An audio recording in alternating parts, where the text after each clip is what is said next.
For more than 100 years, the Haley Red Family Foundation has proudly supported Auburn University scholarships, investing in students' dreams and brighter futures. For over 25 years, we've also stood beside the Sheriff's Girls Ranch, helping young women find hope and opportunity. The Haley Red Family Foundation, building generations of success.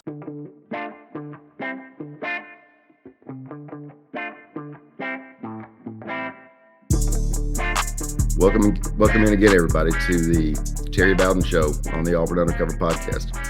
Coach, good to be with you. I think we've got somebody special in today. Yeah, I thought we'd get a little more information, a little more advice from the older Bowden on the games that, of course, Auburn's a big game now that we had. Huge game this past weekend with a victory over Baylor. But my brother Tommy is going to be with us and is with us. And we'll be talking. We were in Tallahassee, and we had some observations about, that game. When you're at Auburn, as y'all know, to have a perfect day, Auburn wins and Alabama loses. That's the perfect Saturday in Auburn. And so we can probably talk about that a little bit as well. Sounds good. Well, Tom, let me ask you this. I know you watched a lot of football as I did, and we watched it together. We were in Tallahassee, Ronnie, this weekend. My mother had her 93rd birthday. We had probably between 40 and 50 Bowdens at her home, and it was nonstop football Friday, Saturday, and Sunday, and we were all there. But I was just going to ask Tommy and again, Tommy Bowden, my brother Tommy, who coached at Alabama as a receiver and at Auburn, what's the difference? Is there a difference in the pressure, Tommy, that you get at both those? I think I'm speaking for the head coach, but is there a little difference in the pressure between the two? In both of those schools, and there's just a couple of unique states that have two high-profile college teams and no pro teams. Therefore, your college environment is elevated because of that. And Alabama and Auburn is surely that case. And it's, the South Carolina, with Clemson, South Carolina would be similar, but there is extreme pressure in both. Probably more when you step back out of that box and look at it from outside the state of Alabama. You look at the history of Alabama and their number of national championships, and then you say, yeah, the pressure might be a little hotter there than it would be at Auburn, but it is extremely high at both places. And speaking of national championships, now that we add yours to the fold, 1993, it increases the pressure on the next head coach. So I feel so bad. National championships. I feel so bad taking on that picture of Dad holding up his national championship trophy in '93 and putting mine up there.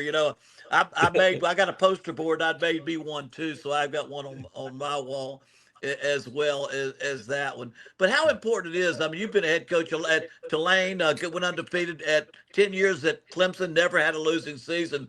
How important Auburn? Big win for Auburn. Let's go back to that now. Big win.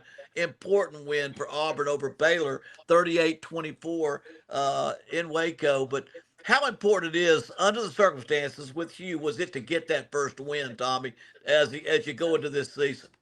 Well, the fact that they struggled last year and as positive as you are as a head coach, outside of that, the arena of the football office and the stadium and the practice field, there's always that doubt and indecision caused by some of the fan base and some by the media and the stuff that the players are exposed to 24/7 now with the social media. So the fact that the players might hear it all summer and all spring and all preseason, to go out and actually get a win, just to me kind of really helps the confidence level of the players, saying, hey, all that work we did, the coaches were right. So I think it just gains a little bit more confidence for your players. Surely you can overcome a first game loss, but man, it helps a lot more with the confidence of your players, your practice. And Terry, going to that team meeting on Sunday or Monday with your players after a win and after a loss, it's totally different. But just the confidence factor from when you win that first one. And then with Hugh Freeze, really important for the simple fact that they struggled last year. And, can he solve the problems? Can he get the ship turned around? And a win in the first game surely sends that impression to not only to your team, but to your fan base. I think it's critical too, though, when you think about it. And I've looked at it from a lot of perspectives. but just for the morale of your staff. They go home and their wives and their children, and they go, and the positive atmosphere around town when you win. It affects your whole. I think it just affects your whole staff and gives them just that little breather room, a little feel better, a little excitement. And a lot of times people don't understand what the assistant coaches go through, not just the head coach, but what the assistant coaches go through when you got a game, you got to win, but then you get it. Everybody at Auburn, the biggest concern was quarterback. What kind of play would we get at quarterback? And where would we go this year? Because we put all our marbles. To me, Jackson Arnold is where we put our marbles. We can talk about playing three guys. We can talk about this and that. But when you go out there based off of what happened last year and go in and bring a guy in like Jackson Arnold, some people say you're rolling the dice. But after Saturday and his great performance, I think that was everything Auburn could have hoped for in that game. I think you're right. I mean, compared to the last couple of years with Peyton Thorne, and then before that, I mean, Auburn has really struggled at quarterback. They struggled at offensive line, and if you look at the roster, it's probably the most talented roster that Auburn's had, and I mean, since the middle of the Malzahn era. So Freeze has done a great job recruiting. That's exactly right. And I was thinking, Tommy, I know you saw the Auburn game against Baylor and the way Jackson Arnold played. And, we really saw it in the Florida State game where a new coordinator makes a difference. Because, you got to know that Tommy Castellanos at Florida State is a different type of quarterback. But Gus Malzahn made that offense go. And we look back at Jackson Arnold at Oklahoma. They fired their coordinator. You got to say, well, maybe that didn't work out. Maybe the coordinator didn't give them much, and it wasn't all Jackson Arnold, because it looks like putting Jackson Arnold with a restarted Auburn, he sure looked a lot better. Tommy, what were your thoughts of Jackson Arnold based on what went on at Auburn last year and where he did it? What happened to him at Oklahoma last year? Well, the fact that he came in there and had success is really, the quarterback is so much about confidence. The statement you hear all the time: quarterback gets too much credit, he gets too much blame, and everybody makes that statement. It's a generic statement by media made all across the nation on Arch Manning today. But there's only one guy, that quarterback. The guy they're talking about is the guy that feels it. And when you have success early, it relieves a lot of pressure and burden that shouldn't be on one guy, but right, by the nature of the position that it is. And Hughes had a lot of experience with quarterbacks. He's an offensive guy and been involved and knows how to handle them. But having success early surely helps. Do you see the having worked at both places? Do you see I know Auburn fans are going to be interested in this question. Is the pendulum starting to swing back? I mean, I know in this state it's if one side's good, then the other side's all upset, then it kind of swings back. When I was a kid, Auburn was really good, and then Stallings comes in, wins the national championship, and then and things have been back and forth since then. But for the last 17 years, it's been rough going for Auburn fans, except for 2010, 2013. Yeah, it really has. And the guy that kind of neutralized or put the pendulum back, even was Gus Malzahn when he was at Auburn. Had some success versus Auburn's, but again, it has been heavily skewed toward Alabama for so long, and not only so much heavily skewed, Ronnie, but it's the standard that he set was so. It's not like Alabama beat Auburn and Alabama had an 8-4 season or 7-5 season, but one of the wins was versus Auburn. No, they're going 12-0 and 13-1, and one of the wins. So the separation seems lots more significant than just having a 7-5 Alabama team beat an Auburn team. So, but again, it wouldn't surprise me if it's going to swing back the other way, or at least be more equal on a 50-50 basis. Unfortunately for Alabama, that first game performance isn't going to help. And like Terry said, there's no state in America with two good football teams where there's so much pleasure when one wins and the other loses than Alabama and Auburn. So, and then that Piggly Wiggly visit is going to be tough for 7 days for Alabama wives and kids. Well, who would have thought that by week 2 that Hugh Freeze would be off the hot seat and Kalen DeBoer would be totally on the hot seat completely. But that's just kind of the way it is at these institutions and how important it is to win. But I think Auburn, the fact that Jackson Arnold did so well, it bodes well for Auburn. And how much of that is, and I was going to say, because we talked about eras, it was tough because the last 17 years, Saban had big time success.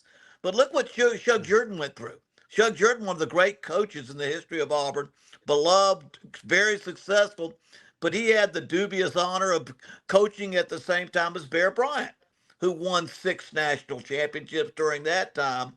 And it was just, you always had to fight that. And I think for the last few years at Auburn, they've had to fight that. And I'll say that I think all of us at Auburn agree. At times, we look over our shoulder too much at what's going on the other side of the state because we've got so much to offer and so much to do. But I am kind of excited about what Auburn right now, where Auburn is and what they did against. And again, that was a very good Baylor team. That's a Baylor team that is going to contend for the Big 12 championship. Sawyer Robertson, the quarterback, statistically the second best quarterback in the Big 12 last year behind Shedeur Sanders. And for us to go into Baylor and win that football game they did was critically important.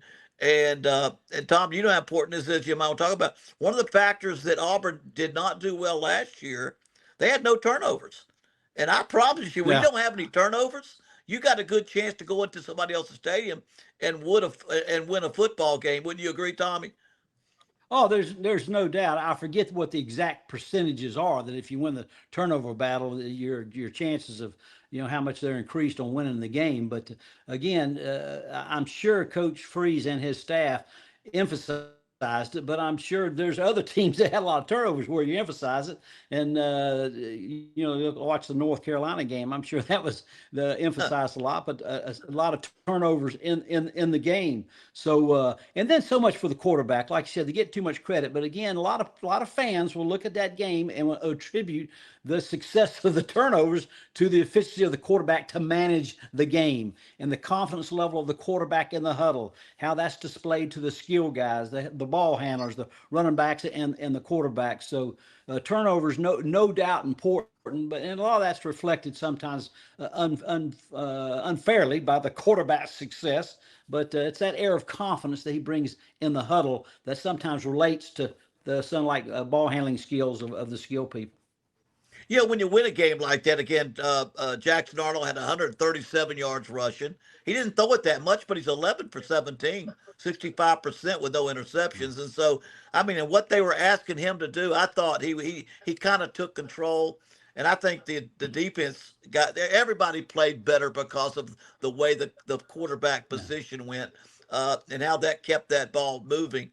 And I'll say this, and maybe the pendulum swinging, but I looked at Ohio State beating Texas and LSU holding Clemson under 100 yards and Alabama not be able to get 100 yards and Baylor not be able to run for 100 yards. All they threw for 400.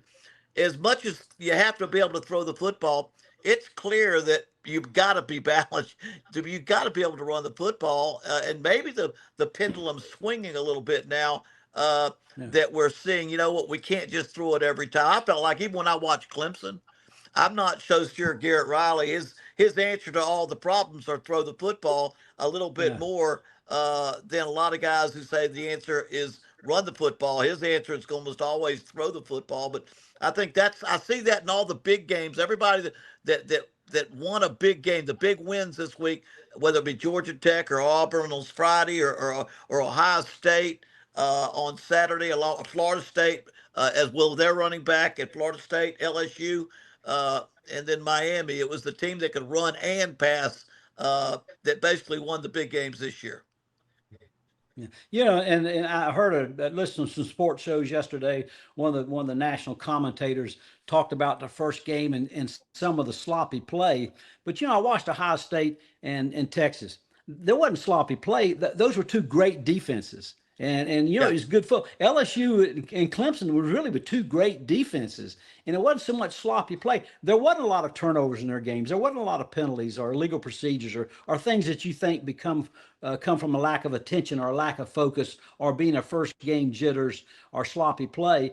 To me, those were the Texas Ohio State was a good football game. It was just great defenses. Offenses just couldn't crack the defenses. And same thing with LSU and Clemson. So I think a lot of it, as you reflected the importance of the running game, but you know, just going back to the, you know, defense wins championships, offense sells tickets, and defense wins championships. I think the defensive statistics are still, Terry, as you know, so much a part of national championship success or being a playoff contender. It's the strength of that defense. And I think that was displayed more this past Saturday than sloppy play or poor offense. It was great defense. You know, and Auburn historically, I mean, well, all of us have seen it. Auburn loves to run the football. That's part of Auburn's heritage, Tom. A lot of people don't realize, Tommy, I know when you actually coached with Doug Barfield back in the 70s as a young running back coach. You had a guy named James Brooks. He wasn't bad. You just missed coaching Joe Cribbs and William Andrews, all at Auburn at William the same Andrews. time. You got to be pretty old to know those guys, but we're talking about premier backs of the nation during that time. But Auburn always had, that's before Bo came along too. But I think Auburn's always had a desire deep down. When I watched Auburn Saturday, I kept thinking of Coach Dye, run the damn ball. But that's because that's what Auburn's people are a part of seeing. Yeah. You know, we had James Bostic, we had Steve Davis back when we played. Yeah. I just think that's a part of the blue collar. And I remember just the physical games that we played in the SEC. Eventually, you got to be able to knock them off the ball, run the football down the road. Well, the old timers, which is now me and you. I don't know about Ronnie, but right. The old. But that's what you remember. The year before, one of the things attracted. I'd just taken a full-time job at East Carolina coaching secondary. I've been there for 4 months. And when Coach Barfield called, and I said, golly, I'm go back down. I just got here, just bought a house. But the year before, like you had mentioned, they had Joe Cribbs, William Andrews, James Brooks. Those three guys, you can go back in the history of college football, might be three of the best running backs on one team ever. And then I was fortunate to have Brooks the next year, but then you mentioned Bo Jackson, but then you mentioned Lionel James. You know, they've got so many. Brent Fullwood, I think, was another great one. And I could go on down the line. There's so many, but like I say, the Florida State will always have that Bobby Bowden offensive tag and their legacy and history. But I think Auburn is always going to have the great running backs, Coach Dye, toughness. And speaking of Coach Dye, a guy named David Snell, his nephew that was a GA when I was there, who's now the FCA director at Georgia Tech. Tech's been invited me up for a weekend. They're going to honor Coach Dye up at his farm on a Friday night for some of those players, and I wasn't able to attend. But going back to that history, and like you said, Coach Dye, and you can still hear him about running the football, the ability to run it, and the great history that they've had. You know, I think Steve Davis, you know, like you said, you mentioned him, and yeah, it's another great one. Yeah, and you know, it's always tough to understand. If you're lucky enough to be a head coach in different decades, you still have to be ready to change and adapt. Things change a little bit here, a little bit there. For a while there, we played no tight ends. The fullbacks don't ever get the ball. And now you come back and you see people sometimes play a little more 12 personnel, you know, 11 personnel, 12 personnel, 2 tight ends, 1 tight end. And you see a little bit more of that now than the hurry up, throw. That it kind of goes in cycles. And I just think if you're going to be a head coach from more than one decade, you better be on the front end of a curve because it does change a little bit. Tommy and I grew up in the I formation. But I would say the first few years, seldom did we ever not play 11 personnel. 11 people, I mean, that tight end, 2 backs, a flanker, and a split end. And that's what you played personnel-wise, you know, forever and ever. But now to me, as I watched this weekend and I saw the big games where, that it took 2 tough teams, whether it be Notre Dame and Miami. And I'll be honest with you, I mean, Jeremiah Love, why didn't Notre Dame give him the ball? That guy, one of the best running backs in the country. And they got a young quarterback. And They didn't run the ball well enough, and that's what they needed to do. But you see it over and over again. Just a good game against Baylor, for Auburn to get going and get started with a good running attack. And quite often, it's not just the backs anymore. It's the backs at Auburn and the running back, FSU and the quarterback, Georgia Tech and the quarterback. They are a big part of having a great offensive running attack. Well, the offense, like you said, you brought that quarterback in, but the quarterback is now, as you mentioned, a running back. And that's, you go to Gus Malzahn's success earlier at Auburn, and then the success he had as Florida State's offensive coordinators, utilizing the quarterback as a running back. And defenses for a while, they got to defend the fullback and the tailback. And then they had to just defend the tailback because there's 4 wideouts. Then they had to send not so much the fullback tailback, but the tailback quarterback, and right. Defenses sometimes are behind. And the fact that the quarterback at Florida State, like you mentioned, that Gus Malzahn marriage is one made in heaven right now. Tommy, before we let you go, talk a little bit about how hot it is in Tuscaloosa right now for Mike DeBoer. Oh man, alive!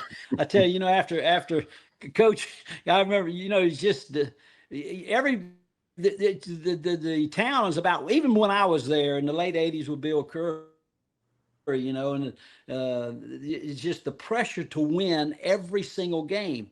And then all of a sudden, Nick Saban does it. He does it year after year after year. If not, he lost one. And then poor Kalen DeBoer comes in there. And one thing about Kalen, he's won a bunch of games. He's won a bunch of national championships. And but the environment where he was, the 24/7 intense environment on your family.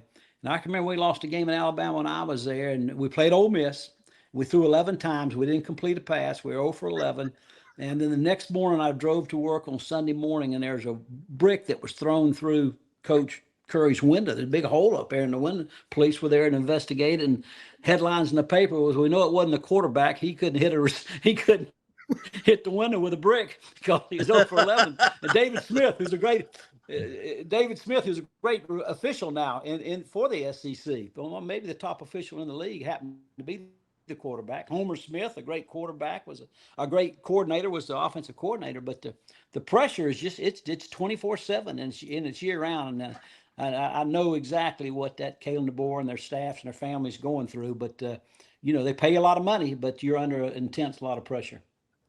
I know a couple of coaches over there, and before they went over there, I said, look, nothing against DeBoer and nothing against his coaching ability or anything else, but coming, hey, I think he's from South Dakota or somewhere, and he's coached at Indiana and Fresno State and Washington. That's a different world down here. I mean, it's not going to be smooth. It's hard. It is hard to explain. And Terry's been in the SEC. He's been in that state. He's been a head coach. It is hard to explain. I was there only as an assistant. I've been a head coach, and Clemson has some similar some characteristics, but not quite as intense environment. But it is hard to explain to the average person what it's like to sit in that chair of a head coach at Alabama or even assistant coach. I mean, our family grew up, Birmingham was our family home. So you grew up in Birmingham, although nobody in our family went to Auburn, Alabama. I mean, Sanford. Dad went one semester to Alabama out of high school, then went transferred to Sanford. So we kind of were sitting in the middle of it, but you could always see it and be a part of it. Then I've had the distinction of coaching at 3 universities in Alabama: Sanford, North Alabama, and Auburn. But you see what goes on and how difficult it is because of the way this state feels about football. I've often said that in Alabama, they don't number their years. They name them by what the biggest play of the Auburn Alabama game is. Punt, Bama, punt. We know what year that was. Bow over the top. We know what year that was. The Sanders catch. We know what year. We don't number them. We just name the biggest play, and that's what we think of in our state. You don't know somebody's Democrat or Republican. You don't know whether they're Catholic or Protestant, but within 2 minutes, you know whether they're War Eagle or Road Tide in this state. And that's the kind of impact it has on people from out of state. The hatred is real when a guy will go poison a tree that they throw toilet paper on. That's his life goal: is poison, kill a tree. They throw toilet paper. That's unique. Well, Tommy, we appreciate you being with us this week. Thanks, All Tommy. right, Tell y'all say have a good. little mama for me. Y'all have a good day. You too. And again, and I think it's important now, if you're Auburn now, to remember that's only one game, and we got a lot. Now that's a really good football team, and I was very fortunate. I had a great weekend of picking winners on my picks with Sports Grid Network, but they were all tough ball games. And this was a toss-up. This was really a kind of a toss-up type of a ball game for Auburn going out to Baylor. That was a really big win.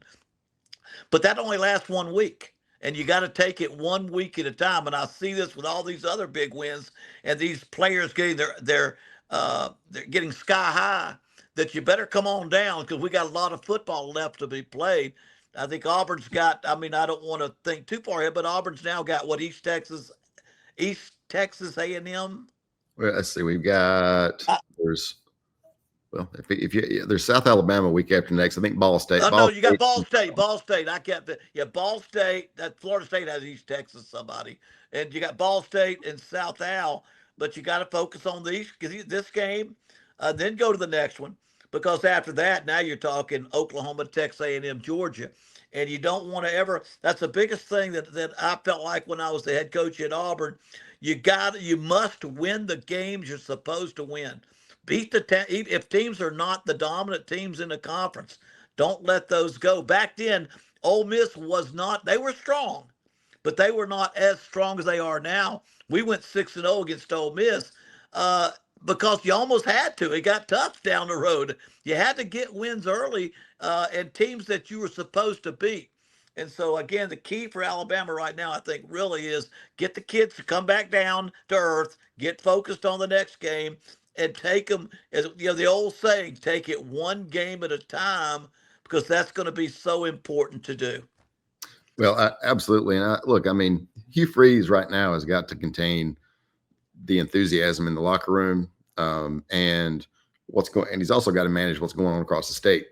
I mean, as we were talking about before, I mean, in this state, if you're taking a look at our message board, I know you have, there are as many posts about Alabama losing as there are about Auburn winning. Oh, there's no question. I mean, my post on X today was, I mean, how in the world could Alabama be so unprepared for Gus Malzahn's offense? I mean, the book on Gus Malzahn, whether you like him or not, he's an offensive guru guy to the extent, and the book on him's huge. Everybody has seen everything he's done. And most of the chapters of his book were written against Alabama. And but if you saw his post-game comments, is that he pulled every favorite play he's ever had, every trick play. He had all those years to put them all against Alabama. And you got a lot of people that weren't from Alabama, or they'd have probably seen them all. They'd have probably seen all these plays. But you have to really go out and study them, because it was a big factor in them not being able to stop that offense at all, and not being prepared. And Auburn right now, and it's got to focus on Auburn. And yes, it is a great feeling. I gotta say, nothing greater than winning at Auburn and also having Alabama lose. It just for Auburn fans, that just goes together. Right? No question, you know. And I remember Steve Spurrier saying once, I hope my opponent wins the game, because I want him to be undefeated when I play him.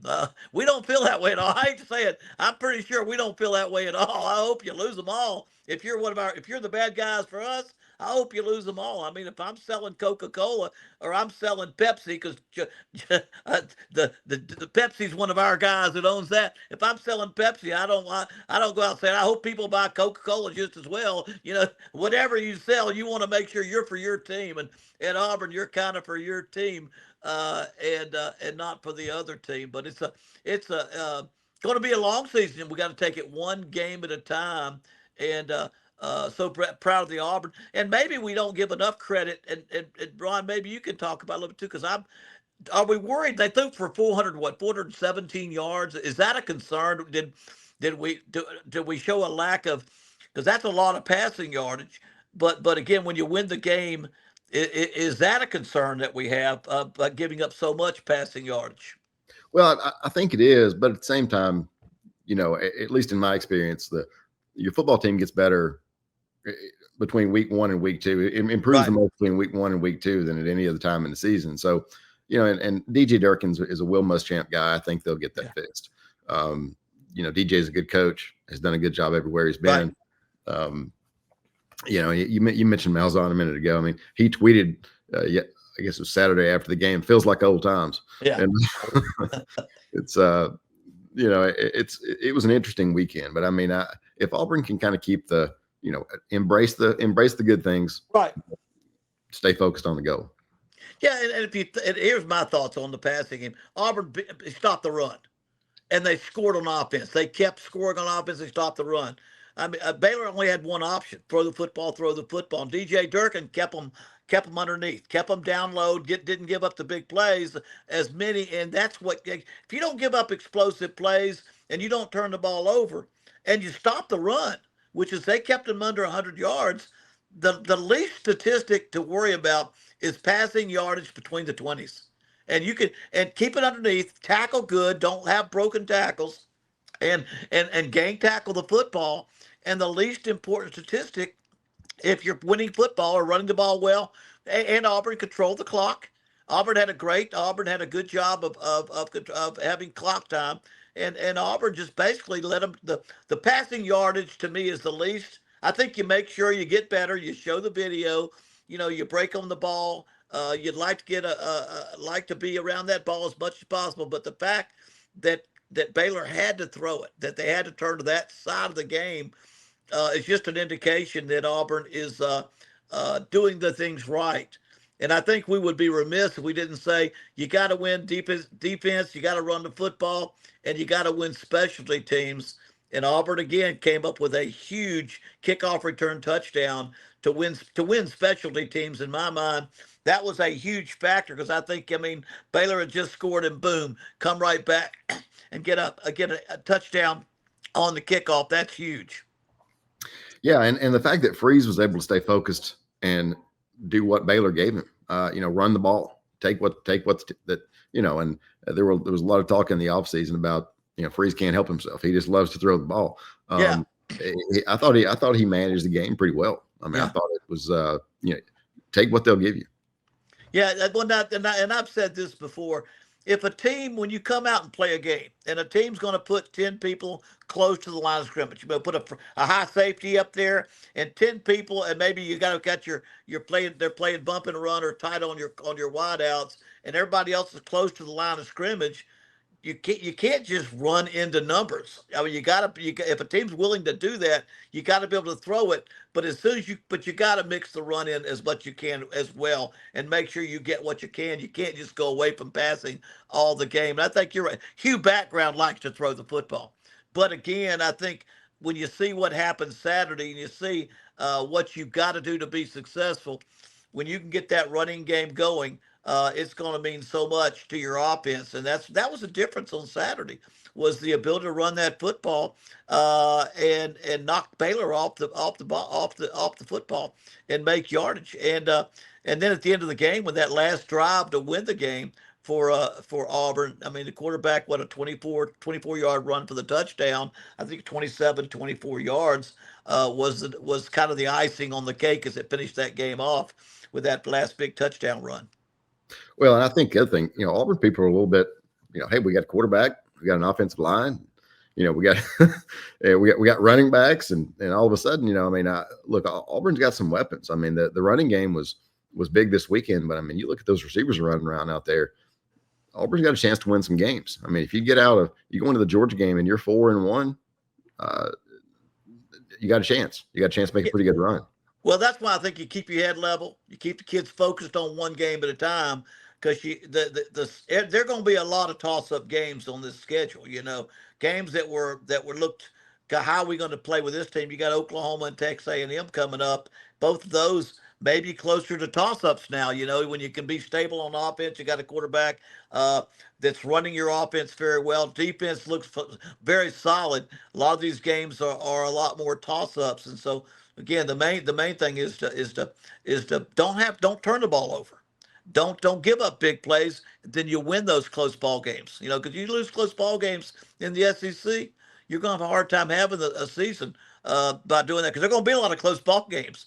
There are going to be a lot of games that are close because that's the nature of the conference. It's that difficult in this conference. And so, again, good start for Auburn. A good a lot of concerns I think were answered. I think because when Jackson Arnold was in Oklahoma, he took a lot of heat. He took a lot of heat for not getting the job done. Now this was a guy that was one of the elite recruits in the country, and I look back at and I don't know. We're not talking about Oklahoma let Dylan Gabriel go. I mean, he went to Oregon. They won 10 or 11 games with him, but they thought this Jackson Arnold was so good because I think they kind of let him go. To be honest with you. Yeah, you know, I think they kind of let him go because they could have paid a lot of money for NIL money to keep him. But I think I think he is I think he has a chance to be a really good quarterback. And we've got some receivers that can go deep. Well, I don't mention this. When you can run the football, the best pass you got is a deep ball because safeties get involved. You remember Tennessee back in 22 with Herndon Hooker and their team. They run it so well because those poor safeties are out there playing double on the wideouts, and that running game opens up. And if you run it well, they come up and play tight, and you got that deep ball. So I think we have the receivers at Auburn this year. You're going to see as we run the ball and the quarterback runs the ball, you're going to see people saying, you know what, we got to get our safeties involved. We've got to bring our outside backers in tighter. And now you've got that deep ball, that outside ball, and that's gonna open up because of this. Yeah, and Cam Coleman and those guys. I mean, there's some really, really good. I mean, I know Auburn fans are excited to see some of those guys play. You didn't, the quarterback, and you're able to run the ball a lot Saturday or Friday night. But as the season goes along, I know that Auburn fans are really, really excited to see. It has been a long time since Auburn could actually throw the football in an effective way. I mean, Gus Malzahn had a lot of tricks and all that, but the passing game was pretty elementary. To see what these guys can do in a Hugh Freeze offense should be fun to watch the rest of the season. Yeah, I gotta say, the ingredients are there. I think that the talent. I mean, Hugh inherited a problem. The talent level had gone down. The success of the program had gone down. And yeah, he wished he won a few more games in the first couple of years, but his recruiting has been strong every year. And the offensive quarterback didn't bode well last year, but Hugh does know offensive football. He's had success playing against Alabama, being successful against Alabama in the past. And he does know offensive football. So, and DJ Durkin, he is an outstanding coordinator. They've got a great guy leading the defense, and so all the ingredients are there. You keep on getting big plays out of special teams, and take it one game at a time because I guarantee, it just takes one team you should beat to sneak up and bite you, and it can all just kind of turn on you, and you got to be careful each and every game. Well, and that's really important. I mean, Alabama's got a problem too. I mean, you lost to a 2-10, or what was a 2-10 Florida State team last year. But I mean, I remember when we were at LSU, it was our first year in 2000, and we lost to UAB. Not UAB when UAB the last few years when it was decent. We're talking about UAB when starting football down there. I mean, it was when we lost down there in Baton Rouge, and but we were able to, Coach Saban kept everybody focused. We were able to turn around and beat Tennessee. Right. We beat Alabama and Baton Rouge the first time in 20 years or 40 years or whatever. It was a long time. And so we ended up having we ended up going to Peach Bowl and having a decent year. And then the next year he won the conference championship. Talk a little bit about what's going on in Tuscaloosa. I know Auburn people are rolling in delight right now. But talk a little bit about from a culture standpoint. Like I say, I've got some friends over there on that staff, and I just told them, I'm like, look, I don't think, DeBoer, I think is a good coach. From everything I've heard, he's a good guy. All those things. I'm not sure that it matters in this job. I'm not sure that any of those things, can you handle the media? Can you handle fan pressure? Can you handle the, as Tommy was talking about a little bit ago, the trip to the Pig the Wiggly. I mean, I remember Tara Trickett, at LSU, I think she got into it with some lady at the grocery store. I mean, it's when you're talking about your kids going to school and dad's going to get fired and on and on and on, it can have an effect on you. Well, the thing at Alabama is you try to sit on the outside looking in. Bear Bryant was the face of college football for so long. 6 national championships as a head coach there, about 25 years as a head coach, 59 through 82, maybe 24 years, 6 national championships. And everybody just conditioned, if you're not playing for a championship every 2 or 3 years, the program's going downhill. And so, and you look at what happened after he left, after the 82 season, he passed away in January of 83. Perkins came in, a former player. He didn't get fired. He just said, pressure, I'm going somewhere else. Well, you could say that he went somewhere else. And there, Curry came in, Tommy, a coach for Curry, and he didn't have a terrible records, but the pressure to, won 10 games and won the conference championship in his last year. But the pressure got so much, he goes to Kentucky, and then Gene Stallings comes in and wins the national championship. And then 4 years later, to be honest, they were never that happy, and he ends up retiring. So nobody's gotten fired in the first 3 coaches. And then Mike Dubose didn't pan out. Mike Price didn't pan out. Mike Francione, no, he didn't get fired. Francione left, couldn't win enough, and his family, I guess the pressure, he goes to Texas A&M from Alabama. And then Mike Shula didn't have success and got fired. So you're talking about 7 coaches between Bear Bryant and then Nick Saban, and only 3 of them got fired. The other 4 moved on and then Mike Price never even coached a game.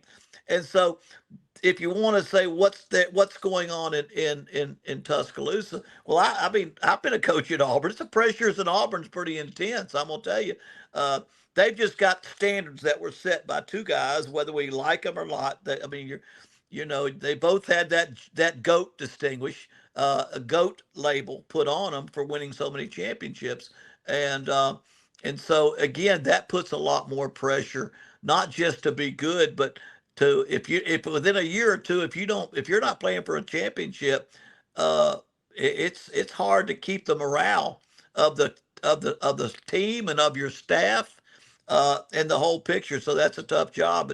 But again, wherever you go, I don't care whether it's wherever you are, you gotta win. You gotta win wherever you are. And some people, though, you got to win more, you got to win quicker, and there's not a whole lot of tolerance. You take North Carolina. How are they feeling today? How's North Carolina feeling today? They just paid $10 million a year. That quadrupled their budget for staff. They brought in the most successful coach in the history of the NFL. I think he's 74. My whole question was, why? What's his motivation for coming? He brought his 2 sons to the staff, and my dad might have done that if he could bring us all in. Brought his 2 sons on his staff, and there were those who thought, well, they'll be taking over after he leaves. But was his motivation to take North Carolina to heights they've never been? Because that's been a tough job of doing that in North Carolina. So they're daggum shaking. They're shaking their head, saying, "What? Oh no, no." But it was a very tough awakening. Hey, and Sonny Dykes it's not his first rodeo either. His dad, Spike Dykes, very successful, and he knows what he's doing as well. But that was a rude awakening. That you don't just go in there and magically turn a football program around. What Hugh went through at Auburn, what Nick Saban went through when he went to Alabama and had a losing season his first year. I think that happens a lot of places you go to. Turning a program around it doesn't just magically happen because you pay a lot of money. And some schools, no matter what you pay, they're never going to be an elite program because that's just not in their DNA and in their history. But anyway, to me, Auburn right now is at that place where it's time to make that move back to where they've been in that elite status. And Auburn's right there, and that's what Hugh came in to do. And I'm hoping that from this first game, and it doesn't mean they're back to where they totally want to be, but I do believe we've got a coach that can recruit and bring in great athletes. And now you've got to go out there. You got a quarterback, I think, can run your offense. You got a defense that looks a little bit nasty, kind of sporty. And just take it one game at a time and see where you go. And that season could go 9, 10, or 11. I mean, it's so tough. When you look at that season, you could say, well, I could see 8. I could see 9. I could see, now you could say I could see 10 or even see 11. So you can see the possibilities. of what can happen. And you never know what is the catalyst. This game could be the catalyst. I remember in '93, the beginning of our 20 game. I just spoke last Thursday at the Gainesville Gator Touchdown Club. I spoke Thursday morning. A lot of chomps going on. And you know what game I started my speech with? The '93 game against Florida. But we're going to have we hadn't really played anybody in '93. We beat LSU, but they really weren't a power at that year. But we didn't know it at that time because we played them in Baton Rouge. But we played Florida at home, and they're top four. And Spurrier is tearing up the conference. He's just starting to tear up that conference. Mhm. And we're down, I think 14-3 or 14-3 and or 14-7, and he's about ready to go in to make it 21-7 with about 30 seconds left in the half. And he throws an interception on the 6-yard line, and Calvin Jackson. Daryl Jackson. Jackson went 94 yards or 96 yards for a touchdown, and it turned everything around. And we beat him, and that turned our season around. And it was 20 games later before we lost. But the turnaround play was that play in that game. And sometimes it's a game that gets the daggum thing turned around. And right now, like I say, you got a game you can build on with a good victory over Baylor on the road against a very good football team. And now the key is to build from it and to grow from it, and not let the kids think that they're there yet. Auburn can be so much better. They can the receivers getting big plays out of the receivers. They just getting better and better. All that's ahead. Well, let's and I agree with you. Let's jump to some picks this week. All right. We've got some duds. We've got San Jose State and Texas. And how do you see this one breaking down? The spread is Texas Texas minus 36.5. Yeah, you know what? Let me say this. You almost need to put your money in your pocket when you're taking a game against a G5 or G6 or a program where you're talking about a 30 or 40 point spot because of what a head coach is trying to accomplish in that game. I mean, when when you are that much favored, are you going to sit your players? Do you get, anytime you're more than 17 points ahead, you're talking about 3 or 4 scores. Some coaches will get their backups in and go from there and break it to other posts. Well, no, we're going to play 3 quarters with our starters or whatever. So I think a lot of times you get nervous about picking those kind of teams. That's why when there's either not a line on the game or one of those, it's hard to tell how much it's going to be with one of those games. But I would say if a team got beat last week, they're going to come back. They're going to get as much as they can. Well, yeah, and we can just kind of hit the high points. We got A&M and Utah State. Yeah, I mean, A&M. Like again, those are against when you pick those games against and that's a stronger G5 program. But we don't really know. And again, here's the other part because I'm having to study these games. When your opening game was not against a Baylor, but against a G5 team, and you win easily. Well, now you still don't know exactly what this team have. They got a new coordinator. How's he doing? Or how is the quarterback going to do against good competition? So a score that they had in the first week is not necessarily a good indicator of how they're going to do against a good team the second week. But the game that I get are to teams like Ole Miss and Kentucky. To me, that's a game that I'm excited to see. And that's one where I'm saying, you know what? Not only would I take Ole Miss, but I will take the over because I know how Lane Kiffin is. He got embarrassed last year against Kentucky, and he's got him a young quarterback. Let me tell you, he got a quarterback that's we don't play Ole Miss, so I think that's not a problem for us. We can watch it though, but I think he's from Pahokee, and they can play down there in the Muck Bowl in South Florida. But he's got a young quarterback that's very, very talented, and Kentucky's been struggling. And he got embarrassed last year against Kentucky. So not only are they going to win the game, and I'm not sure what the line is, maybe 10.5. Ole Miss. Yeah, I'd take the over in that. That to me right now. Now I've coached against Lane. When he can get you, he'll get you as much as he can get you, because that's part of Lane. He not going to beat you a little. If he can beat you a lot, he's going to beat you a lot. And I think Ole Miss, that's all trying to build the brand.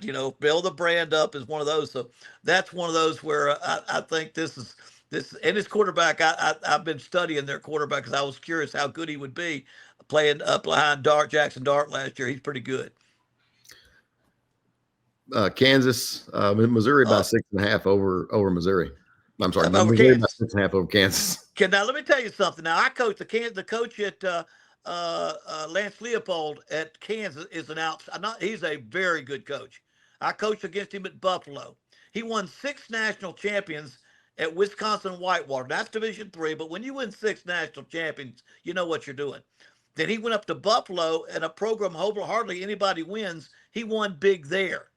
And then he immediately turned Kansas around. Now, last year they lost some close ball games. They had, I think, a 6-7 season. It was not what they anticipated. They opened up with a really easy opening win. So 6.5 makes it kind of tough because I do think Missouri's got a better football team, but that line makes it awful tough. So when I take Kansas, it's going to be Kansas against the spread. ATS is Kansas against the spread. It's like I took Florida State against Alabama. I didn't think they'd win the game, but you give me 13.5 points and Gus Malzahn with that quarterback, and I said I think they're going to win that spread, and so I picked LSU. Florida State with the spread with those numbers, with those points to win that bet. But I'm right now. It's too early for me to say on that one. I haven't looked at it, but I'm just saying don't jump on Missouri just yet. Yes, I think they'll win the football game, but let's remember they've got an outstanding coach at Kansas, and he's got something to prove because of the record that he had last year was not what he's been doing. But great coach, and he's really been a shot in the arm for Kansas. Got a brand new. Well, they're playing in Missouri, I believe. At Missouri. Yeah. Now let me ask you this. We got Florida. Florida has South Florida this week, but Florida also plays, your out of conference schedule at Florida is South Florida, Florida State, and Miami. And I think they played Long Island or somebody this past week. Long Island. Now, if you're at Florida and you got South Florida and Miami and Florida State the same year, that's a tough road to hoe, plus your SEC schedule. Yeah, you look at that schedule. Florida had the worst schedule, or the toughest, I thought, in the conference last year, and they're about as bad this year.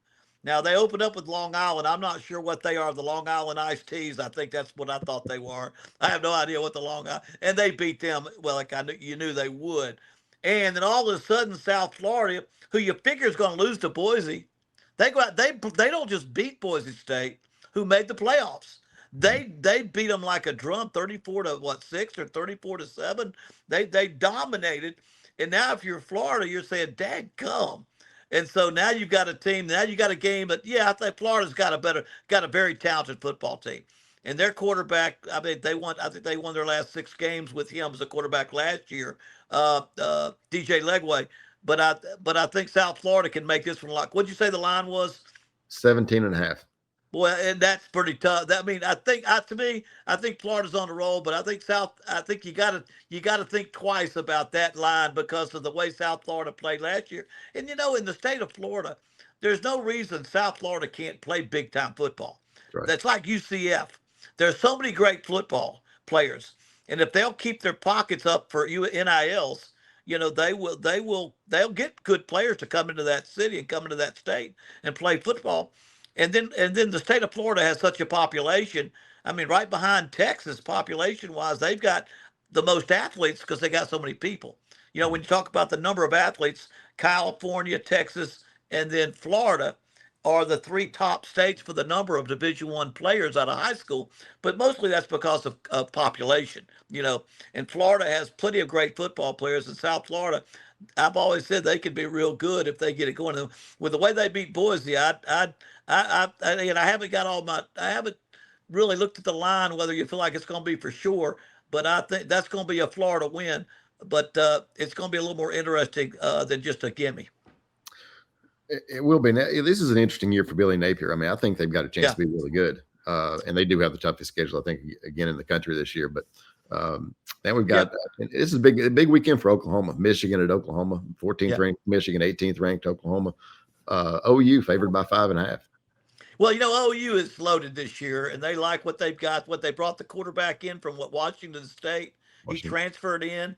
They brought in. I thought they brought in his coordinator with him. So they're right now. And and Brent Venables, he's a defensive guy, and I thought, and he tends to depend on his offensive coordinator. And if they don't do well, it's usually because he didn't hire very well, not because of what he did, because they're going to play pretty good defense. And I was an analyst at Clemson, and I was able to. I did a lot of the analyst work for that. I did crossovers and worked a lot with Venables and studying other offenses for him for 2 years before I went to ULM. So Oklahoma feels like they've got a very, very good team this year, and I tend to think, where's that one play this year? It's in Norman.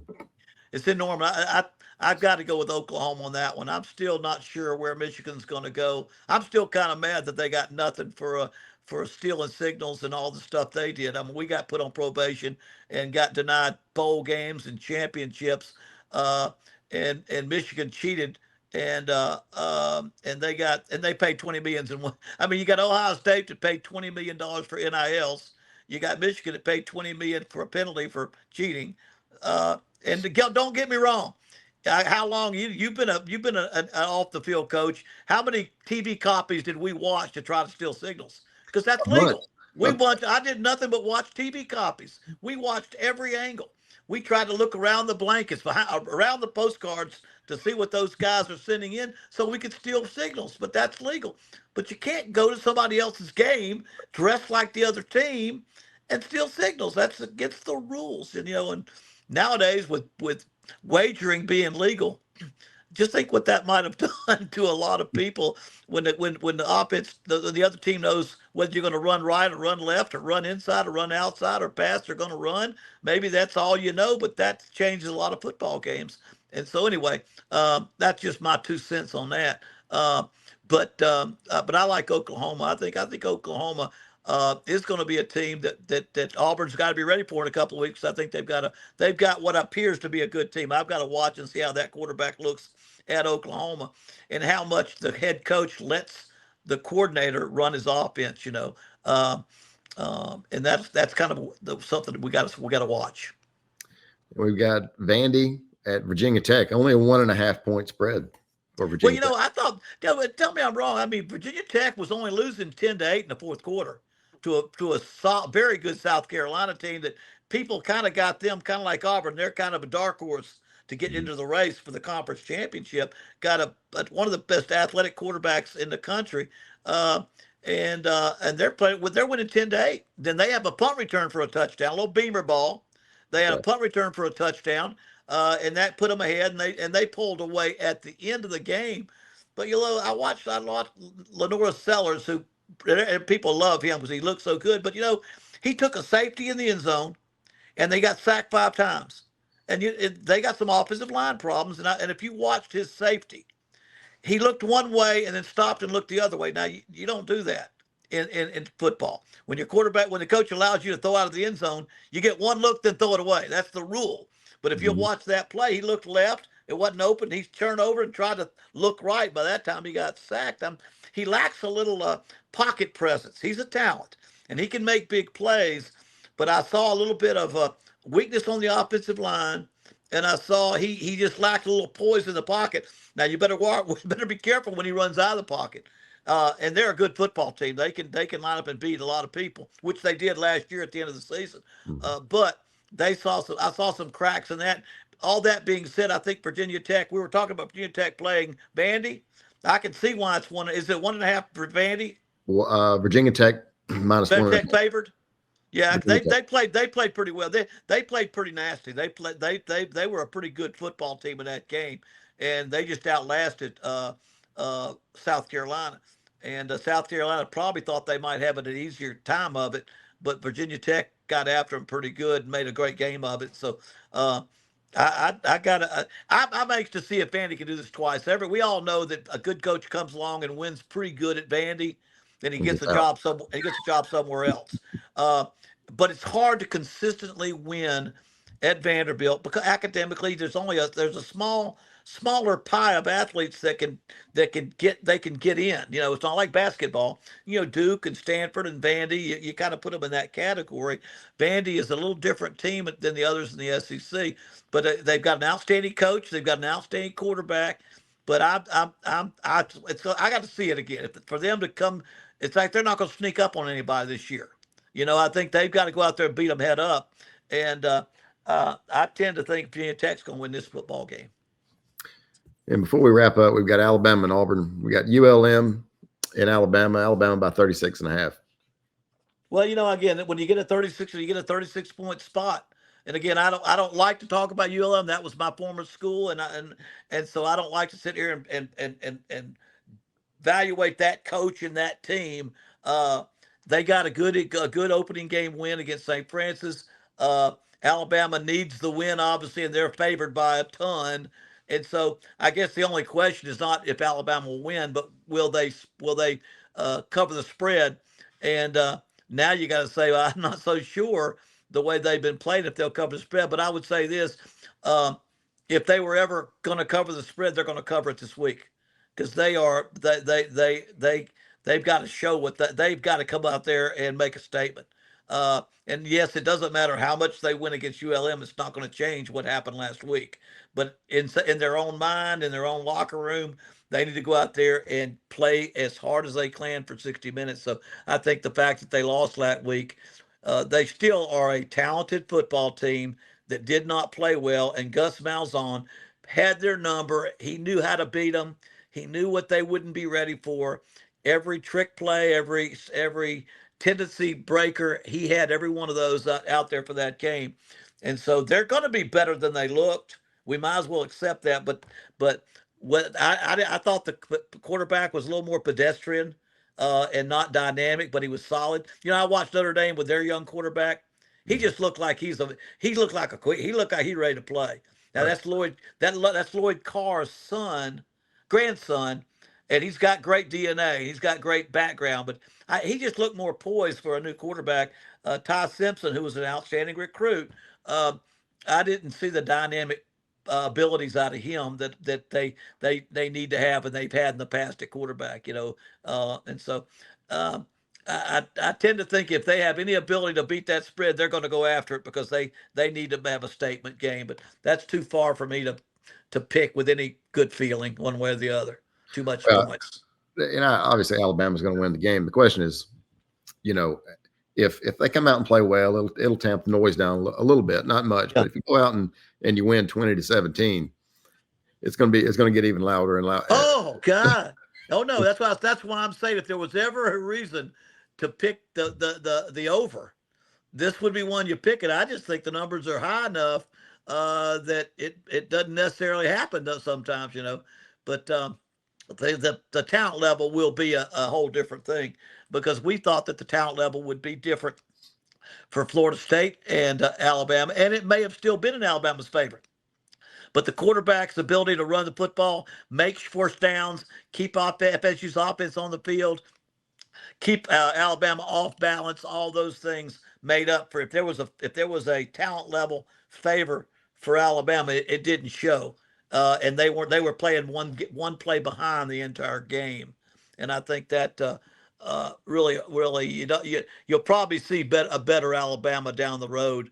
But how good we don't know, because the Boo Birds and the Uglies are out, and that can demoralize players. That can start finger pointing. Going to take a lot for that coach to keep them together because this game's going to do nothing one way or the other if they win to make people believe any more in them. And we've got Ball State at Auburn. I mean, the line's 43.5. I don't think there's any question Auburn wins. Yeah. But what does Auburn want to get out of this game? Don't play sloppy. Don't turn the ball over. You had too many penalties. Now you got to eliminate. You had 8 penalties Saturday. We got to eliminate penalties, because penalties can hurt you in a tight ball game. Now my dad would say, funny, it's weird, Terry. When we were number 1 every year, we led the nation in penalties every year. They were so wrecked. They had defensive people that would be flying around the ball. And there was sometimes, and then you get games where you get ahead of everybody and the officials kind of even it up some, But I'm saying is, as you're turning your program around and building, 8 penalties for 65 yards or something. That was a little bit too much. So I'd say, okay, let's don't get sloppy. Let's go out and take control and get this game under control. Now, what you'd want to do, now I know you can't, this is bad luck if you're the coach, but I'm not. I'm just an analyst. You got to be careful. The game stays closer to halftime. Then all of a sudden you're playing your starters too long and things like that. What you would love to have to play fundamentally good football. Don't turn the ball over. Execute. Build a lead and rest some of your starters. Is what you'd like to when you're playing a Ball State. Now, and Ball State, I don't think they're not the premier team in the MAC. I coached in the MAC 7 years, and I coached against Ball State about 5 times, and so it's not one of the premier programs in the conference like Toledo has been, or Ohio lately. But it's a good solid program. But they're not going to. Auburn needs to go out there and take care of business. Just play football, take care of business, and don't get yourself into a situation where you got to play people longer than you want to play them. Keep everybody healthy. Yeah, exactly. Coach, good to be with you again this week. Great time, great fun. Again, I'm now in the analyst business, and so I really enjoy it. I get to pull for Auburn and get on the show and we talk about Auburn. I want to thank Tom Haley and Haley Red Development, the Family Foundation, for sponsoring this program. Tom Haley his family has been a part of Auburn for so long, and I just want to say that again. A lot of people don't realize his dad was the assistant AD, was a former captain of the football team, was a former AD.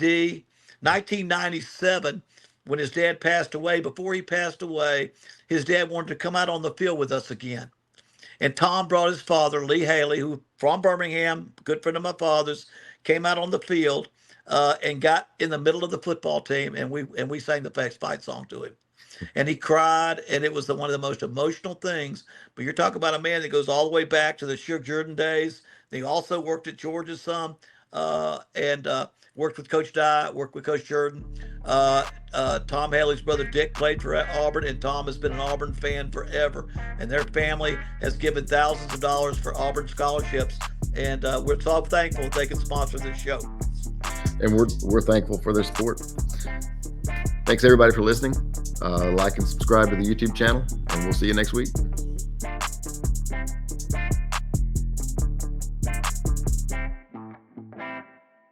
For more than 100 years, the Haley Red Family Foundation has proudly supported Auburn University scholarships, investing in students' dreams and brighter futures. For over 25 years, we've also stood beside the Sheriff's Girls Ranch, helping young women find hope and opportunity. The Haley Red Family Foundation, building generations of success.